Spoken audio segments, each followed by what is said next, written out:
supaya pembelajaran pagi ini berjalan dengan lancar, kita akan mulai dengan berdoa yang akan dipimpin oleh Kakak Al. Kakak Al, silakan pimpin untuk berdoa. Sikap berdoa.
mengakibatkan perubahan alam. Coba kita mau tanya dulu nih. Kalian ingat tidak sih faktor-faktor apa saja sih yang mengakibatkan perubahan alam? Coba katakannya, raise your hand.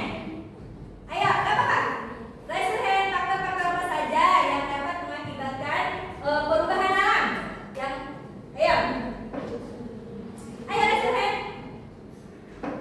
Apa? Banjir, apa lagi? Tanah longsor. Udah menjadi gundul, apa lagi? Apa? Gempa? Angin topan, apa lagi? Tsunami. Apa lagi? Gempa bumi. Nah, itu adalah faktor-faktor alam yang dapat mengakibatkan perubahan alam. Itu tadi beberapa yang sudah kalian sebutkan. Sudah mau tanya nih, dampak dari tadi faktor-faktor yang menyebabkan perubahan alam itu kan ada banjir, angin topan. Itu dapat mengakibatkan apa saja untuk kehidupan manusia itu? Tanah menjadi kering jika apa? Penebangan. Belum sana. Masih tadi tanah longsor, banjir, gempa bumi. Oksigen kurang. Apa lagi? Banjir itu dapat mengakibatkan apa, Kak? Sungai menjadi kotor. Sungai kotor, apa lagi tuh? Banjir tuh. Kalau kalian rumahnya itu banjiran, itu dapat mengakibatkan apa nih? Dampaknya bagi manusia tuh bagaimana? Merusak lingkungan, apa? Tempat tinggalnya kan jadi kotor, rusak. Gempa bumi, bagaimana gempa bumi? Rumahnya jadi rusak, jadi hancur gitu kan? Nah, itu dampak dari perubahan lingkungan, perubahan alam, ya, faktor alam yang mengakibatkan perubahan alam. Itu materi yang lalu. Ada beberapa memang yang lupa ya. Oke, lanjut. Nah, di sini kita akan mengadakan asesmen awal, ya. Asesmen awal kalian cukup menuliskan saja. Cukup menuliskan judulnya saja. Ini akibat dari aktivitas manusia yang mengakibatkan perubahan alam itu apa saja. Kalian tulis saja. Paham ya? Nanti kalian tulis judulnya saja. Nama aktivitasnya saja. Aktivitasnya apa? Ya. Silakan.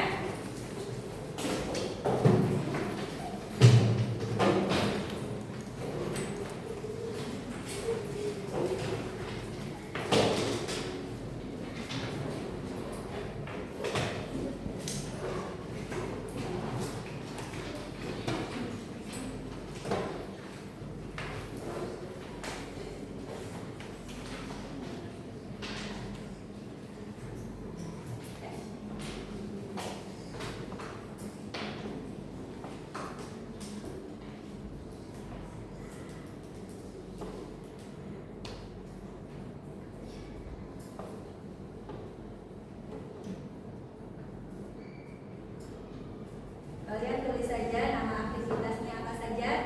Itu aktivitas manusia yang dapat mengakibatkan perubahan alam. Itu ada 4 aktivitas manusia ya yang dapat mengakibatkan perubahan alam. Ya, kalian tulis di sampingnya saja. Ini supaya pemahaman kalian. Apakah di rumah kalian ini sudah membaca atau belum materi yang hari ini akan kita bahas?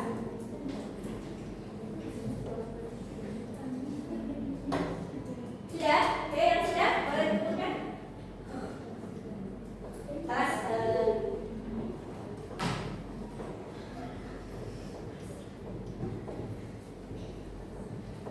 Sudah? Ya, itu ada beberapa gambar. Ya, itu gambar apa itu? Itu gambar ada traktor apa namanya yang bawa batu bara.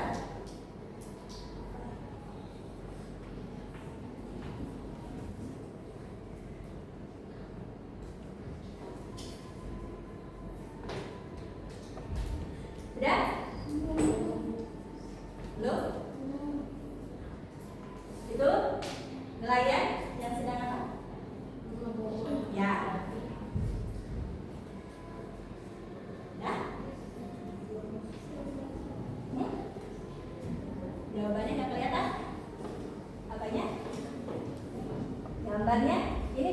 ini? Gambar sampah. Sampah-sampah yang berserakan di tempat pembuangan sampah.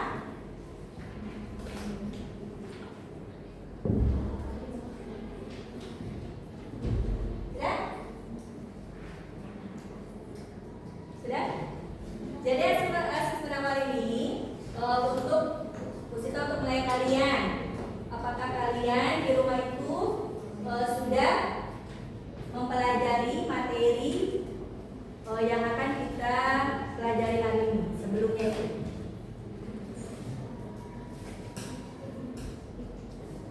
Sudah?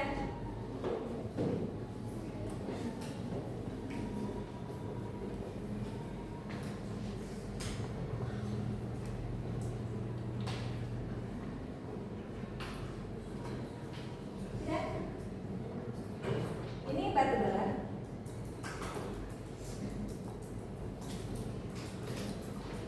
Sudah? Sudah? Oke, sudah simpan aja dulu ya. Oke? Kalau sudah? Sudah? Oke, kalau sudah dari ke belakang ke depan aja. Kumpulin dari depan. Nanti kumpulin di depan. Belum? Belum selesai? Ya, ya. Oke, ke depan. Ke sini, ke depan sini aja ke atas. Ayo, satu lagi ya. Satu lagi.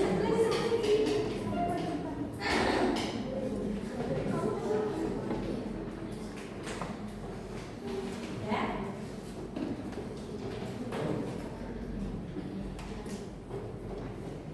Ya.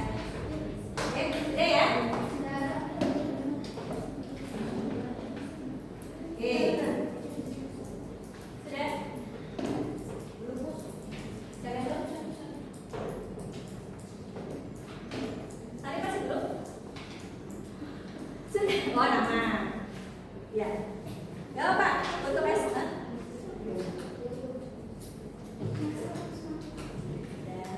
Ayo, Mbak. Dari Mama Maisa sudah? Mama Maisa sudah?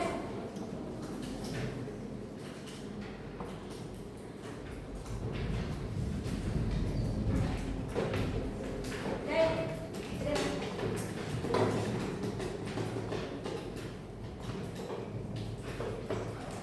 Ayo.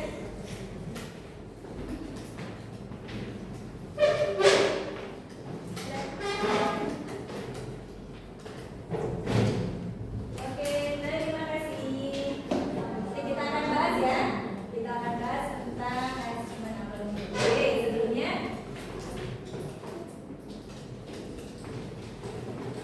Nah, setelah asesmen tadi, kita mau bertanya dulu nih.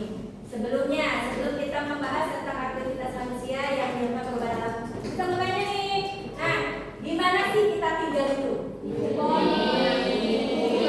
Ada yang bilang di bumi, ada yang bilang di Cirebon.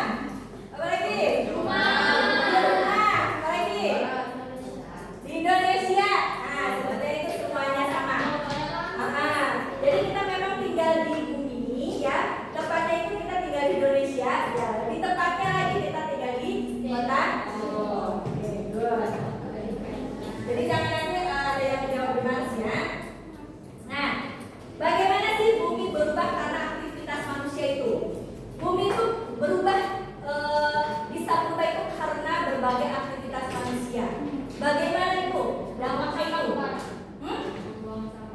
Itu sebabnya, penyebabnya. Bagaimana? Berubahnya bumi karena aktivitas itu biasanya apa? Terjadi apa tuh biasanya? Global. Nah, pemanasan, good ya, karena sama. Pemanasan global. Nah, itu apa namanya? Dampak dari perubahan bumi karena aktivitas manusia. Yang sekarang lagi gencar-gencarnya itu adalah global warming atau pemanasan global. Good. Nah, baru nih, apa penyebab kerusakan pada lingkungan? Penyebabnya apa saja yang kalian pernah tahu? Penyebab dari kerusakan bumi ini? Penyebabnya apa? Penyebabnya? Itu dampaknya saja. Penyebabnya? Ya, ulah manusianya apa? Membuang sampah sembarangan.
kehidupan manusia.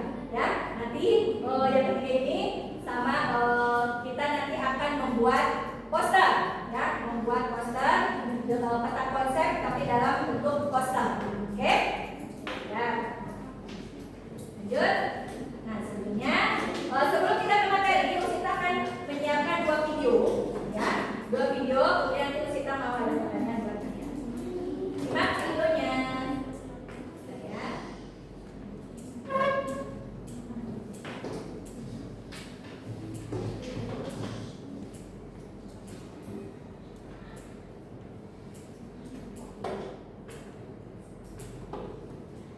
Diduga adanya penebangan kayu secara ilegal oleh salah satu perusahaan kayu mengakibatkan kawasan hutan di Pegunungan menjadi mundur. Dampak penebangan kayu yang diduga telah dilakukan selama puluhan tahun di kawasan hutan lindung ini mengakibatkan petaka bagi masyarakat. Penebangan hutan secara liar telah mengakibatkan banjir bandang yang menyapu dusun Lala di Serang bagian barat. Banjir bandang ini mengakibatkan ratusan rumah warga terendam dan 10 rumah rusak parah diterjang banjir.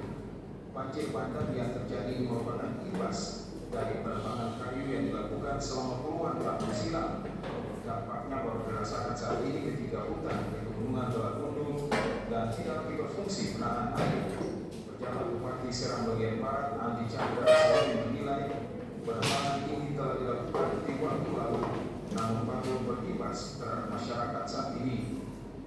Informasikan dari kasus ke saya tadi bahwa di atas sana bekas tebangan perusahaan Jayanti yang gundul dari sana.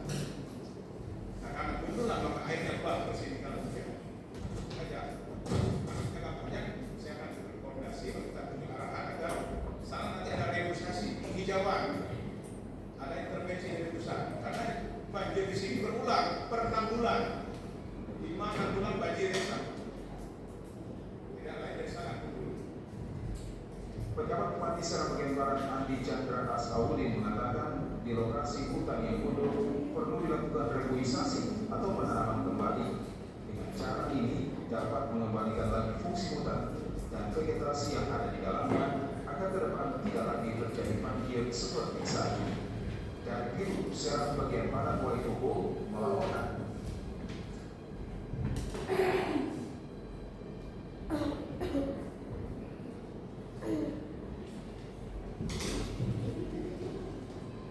Oke, nih. Ya.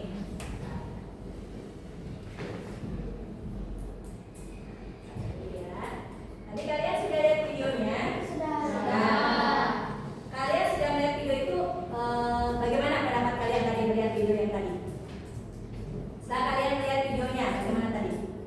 Rusaknya alam. Ya, rusaknya alam. Karena apa?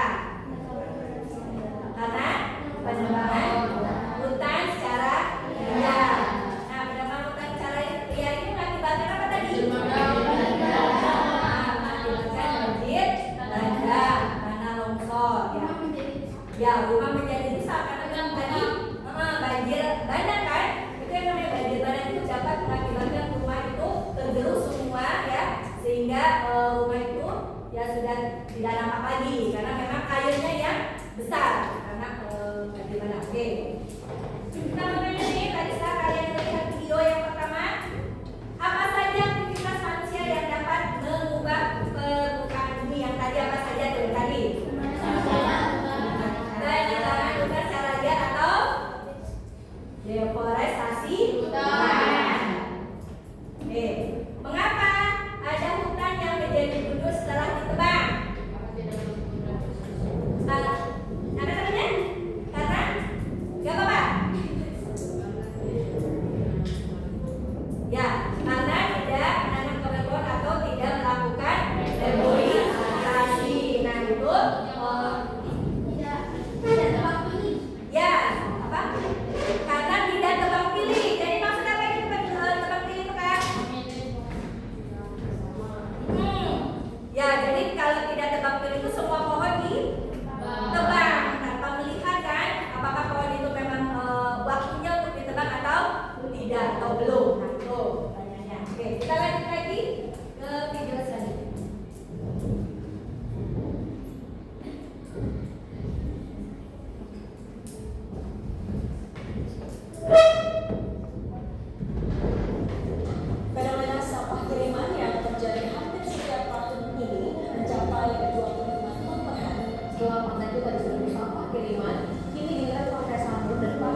limbah.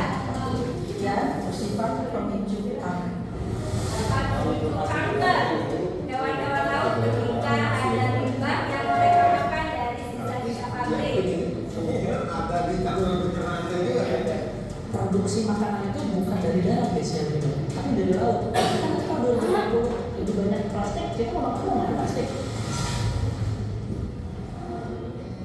Bali kemarin kan sudah mengeluarkan regulasi mengelola kresek, mengelola sedotan plastik dan Supaya kalian mulai sekarang tuh jangan banyak menggunakan plastik, ya.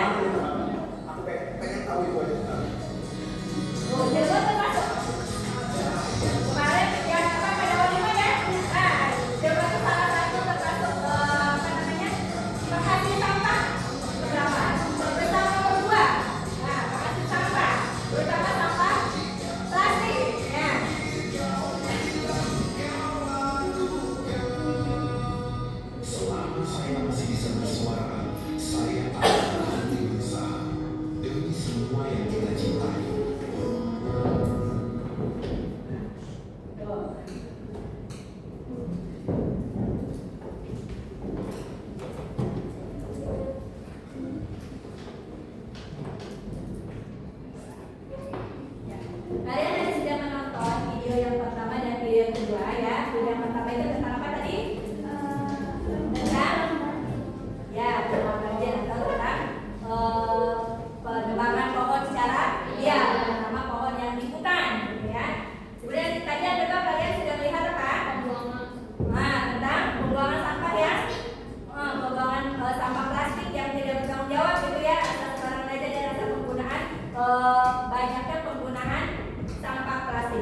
ditebang pohonnya semua. Nah, itu juga sama dengan deforestasi hutan, di mana pohon ditebang secara besar-besaran untuk diambil kayunya. Jadi memang kalau zaman dulu itu yang namanya kayu itu kan sangat amat dibutuhkan untuk membuat rumah, gitu ya. Sekarang pun sama, ada kayu-kayu juga masih digunakan untuk pembuatan apa saja? Lemari, ya. Memang kalau dari kayu itu, bahan-bahan dari kayu itu, peralatannya itu memang kuat-kuat. Ya, dimulai dari tempat tidur atau lemari, gitu ya, kusen, itu memang kuat. Kalau misalkan dari kayu, terutama kayu-kayunya yang kayu yang bagus, kayu apa? Jati. Nah, itu deforestasi. Oke. Nah, di sini penyebabnya deforestasi itu yang pertama penebangan secara liar atau ilegal logging. Jadi pohon-pohon yang ada di hutan itu ditebang secara liar. Betul, tadi ada yang bilang tidak menggunakan sistem tebang pilih. Ya, semuanya ditebang sehingga menyebabkan hutan menjadi gundul. Yang kedua, perluasan lahan pertanian dan perkebunan. Nah, itu juga bisa. Jadi ketika di hutan-hutan yang di pedesaan-pedesaan itu hutannya itu ditebang pohonnya kemudian dipakai untuk wilayah area pertanian atau perkebunan. Nah, pertanian dan perkebunan juga itu merupakan kebutuhan dari si manusia itu sendiri kan, untuk memenuhi kehidupan manusia, pertanian dan perkebunan. Oke, yang ketiga, pembangunan infrastruktur. Nah, seperti apa tuh? Seperti pembuatan jalan. Nah, kemudian apa lagi? Nah, rumah. Nah, apa lagi? Jembatan. Nah, itu juga ya pembangunan infrastruktur. Kemudian ada juga kebakaran hutan. Nah, sering nih kebakaran hutan. Karena memang cuaca yang panas atau gundul, kemudian itu ada juga orang-orang yang tidak bertanggung jawab ya melakukan pembakaran hutan dengan sengaja. Untuk apa ya? Tadi salah satunya untuk misalkan pembuatan lahan pertanian atau pembuatan perumahan. Itu biasanya ada orang-orang yang tidak bertanggung jawab melakukan pembakaran. Kemudian yang kelima, binatang juga akan kehilangan sumber makanan dan tempat tinggal. Itu sebetulnya itu bukan penyebab ya, itu mah dampak. Nah, dampak dari deforestasi hutan. Tadi itu udah Ustaz tulis. Yang pertama, binatang akan kehilangan sumber makanan dan tempat tinggal. Tadi yang kedua tadi sudah disebutkan apa saja? Akan menyebabkan apa? Dampaknya banjir, longsor, apa lagi? Gempa, longsor. Nah, kalau tsunami itu biasanya bukan dari hutan ya. Nah, ya dari laut, tentang tektonik gitu ya. Oke, itu tentang deforestasi hutan. Ada yang mau ditanyakan? Sudah? Oke, kita lanjut ke materi selanjutnya. Itu yang kedua, tentang pengambilan sumber daya laut dengan racun dan bahan peledak. Nah, tadi kalian sudah melihat video yang kedua, yaitu tentang sumber daya, tadi tentang plastik ya, tapi tetap ada sumber daya lautnya. Oke, pengambilan sumber daya laut dengan racun dan bahan peledak. Nah, di sini kita sebagai manusia itu pasti membutuhkan yang namanya makanan selain dari darat, itu makanan dari laut. Nah, contohnya apa saja dari laut? Ikan, cumi, udang. Nah, ya pokoknya sumber daya yang ada di laut ya, ikan-ikan berbagai jenis, berbagai bentuk ya. Tadi ada teman-temannya sebagai teman-temannya ada cumi, udang ya. Nah, itu sumber daya laut yang memang kita itu juga perlukan untuk tubuh kita, untuk kita konsumsi ya. Tetapi itu ada kalau misalkan nelayan yang mengambilnya dengan cara yang tidak baik ya. Nah, contohnya dengan racun dan bahan peledak. Nah, itu merupakan praktik yang ilegal. Nah, praktik yang tidak baik ya. Kenapa? Kalau misalkan kita mengambil ikan dengan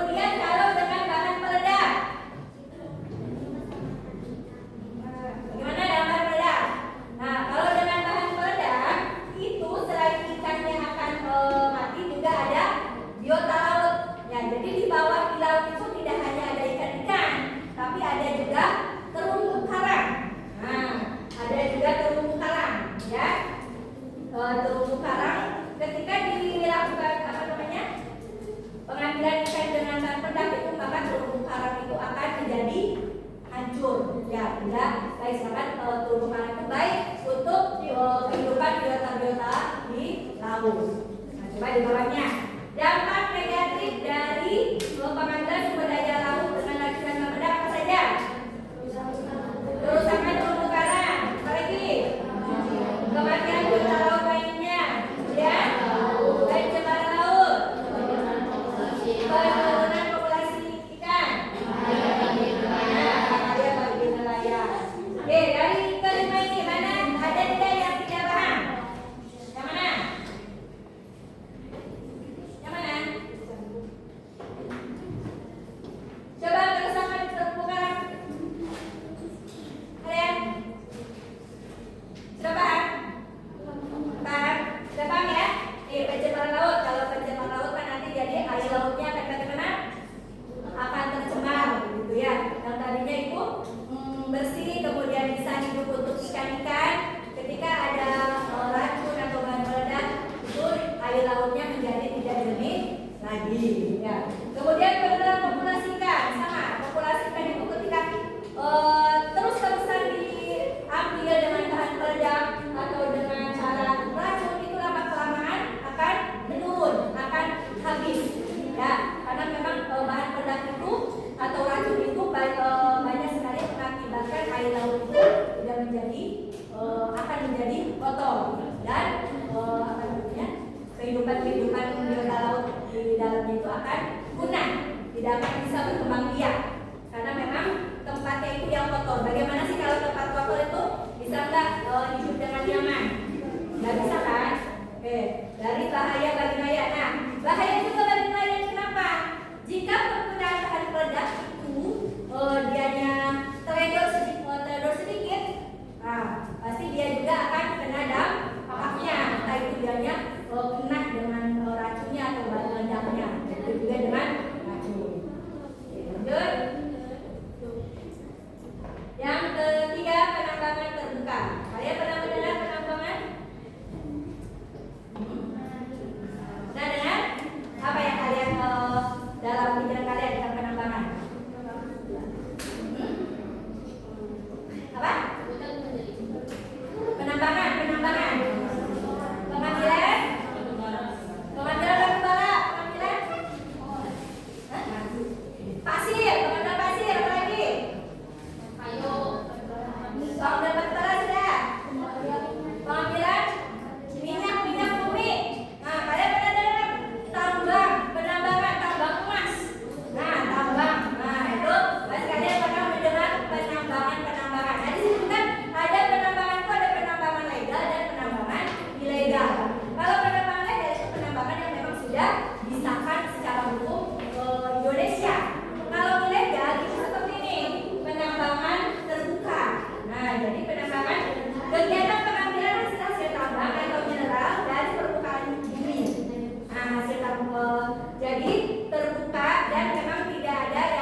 buang ke laut itu bagaimana?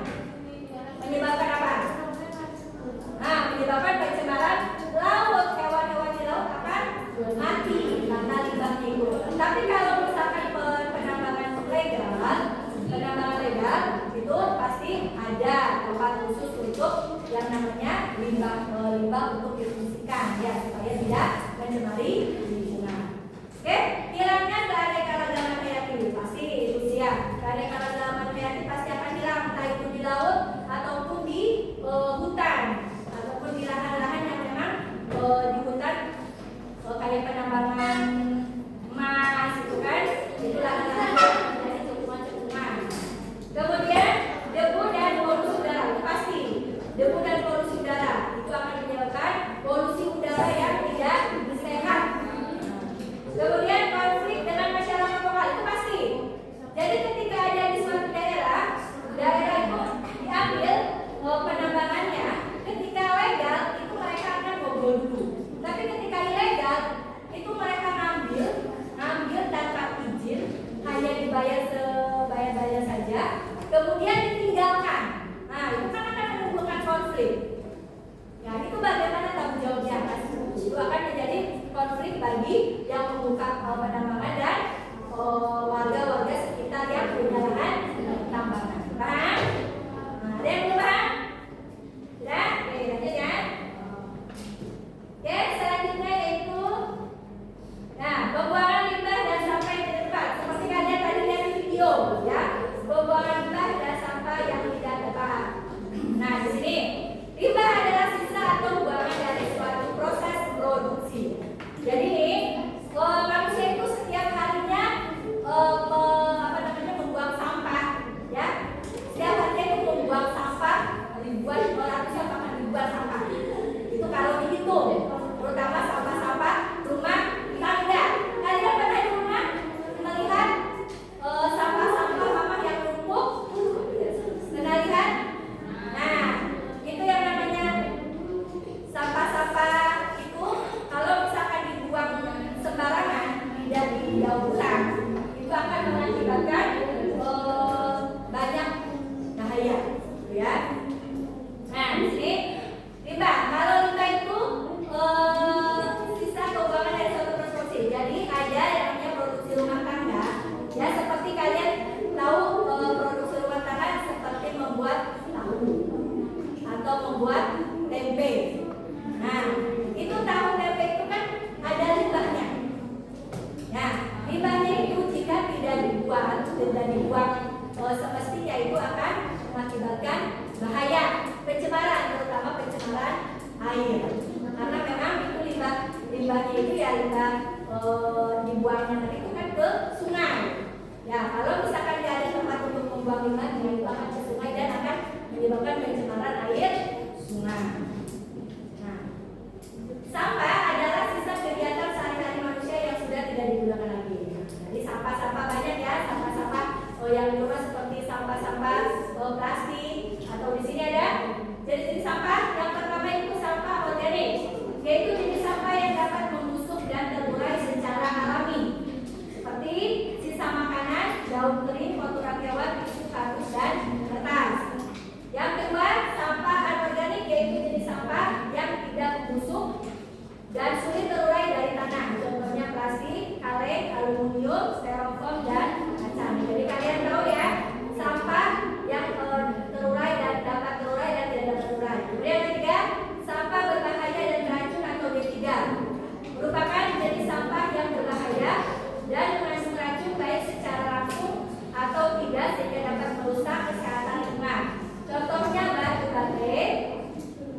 Tidak seperti sampah organik.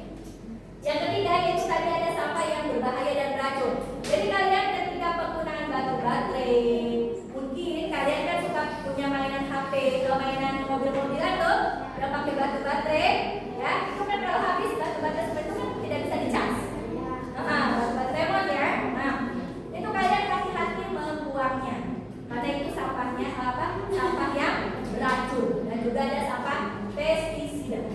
Juga pestisida itu memang racun, terutama itu ada pestisida kalian pernah dengar pestisida buat serangga. Nah itu ya, nah itu memang yang beracun. Oke, paham? Lanjut.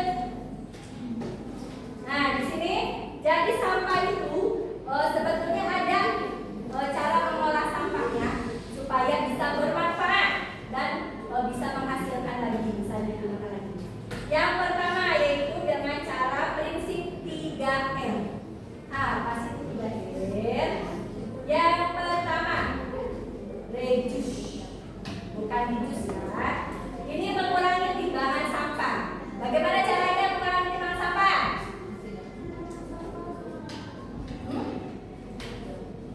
Tidak menggunakan sampah sembarangan. Lagi mengurangi penggunaan sampah ya, terutama sampah plastik dikurangi. Nah itu mengurangi timbangan.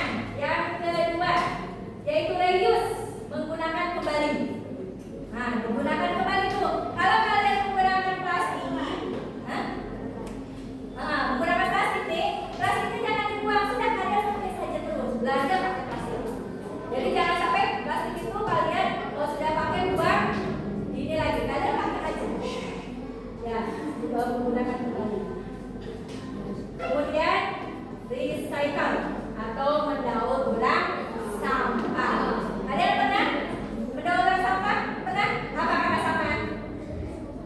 Oh, pintar. Bikin eco break. Bagaimana? Dari apa alat-alat bahannya? Sampah plastik kayak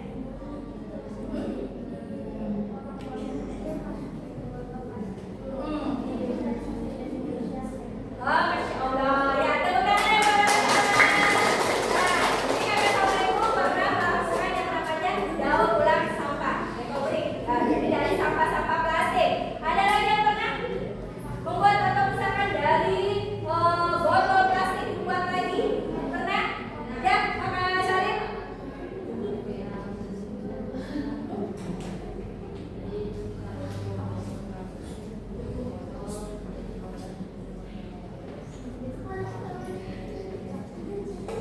Pakai apa ya? Pakai ya, berarti dibuang ya. Jadi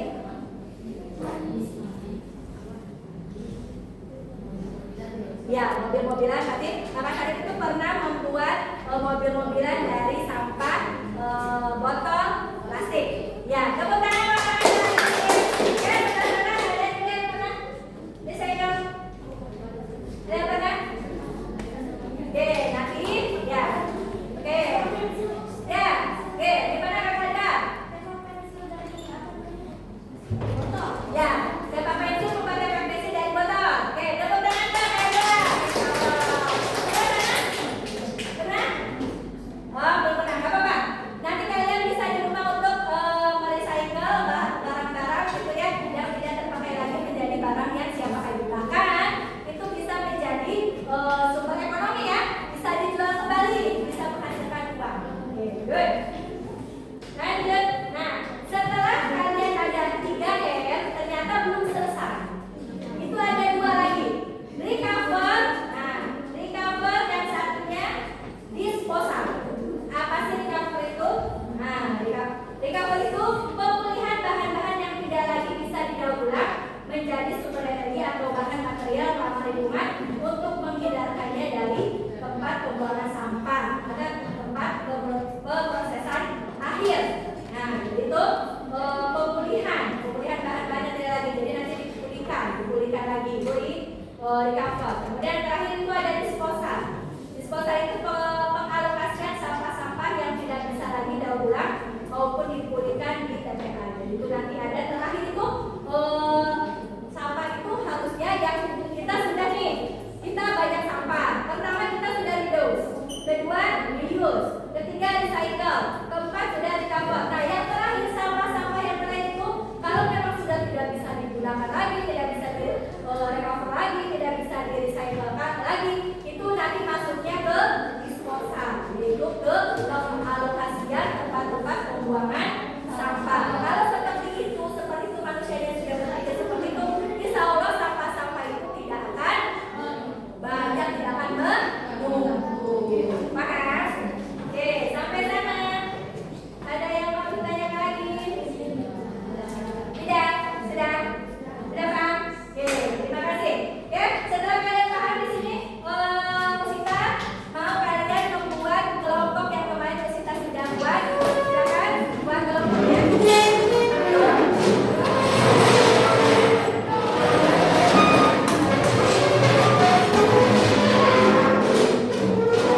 Gimana? Bisa?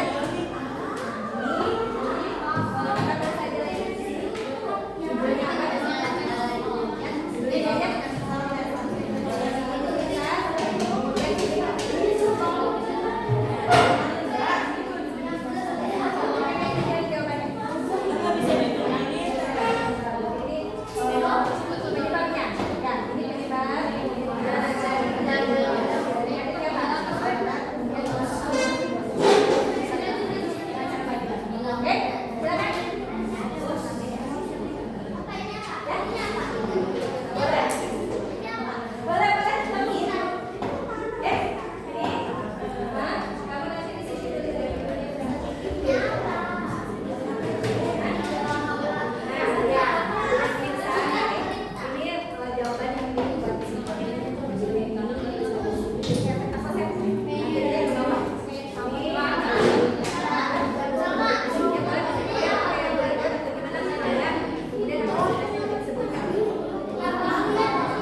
Kamu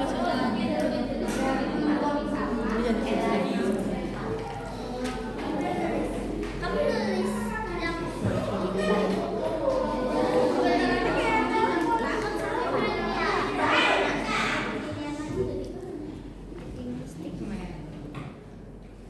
terbuka dan tidak Diambil lagi siap. Dibaca dulu.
Cari boleh di Google. Memang banyak dampak negatifnya.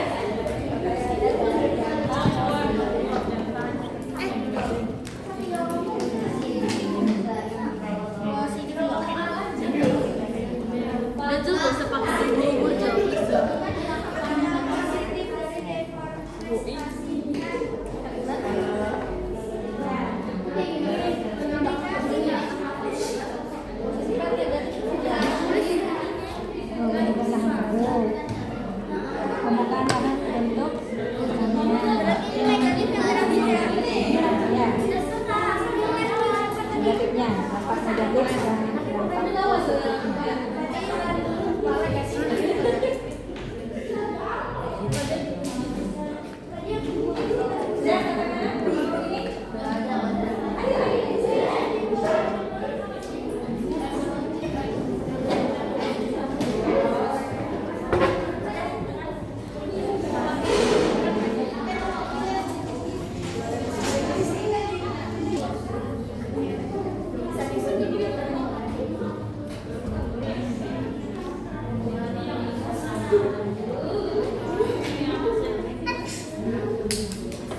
Sayang.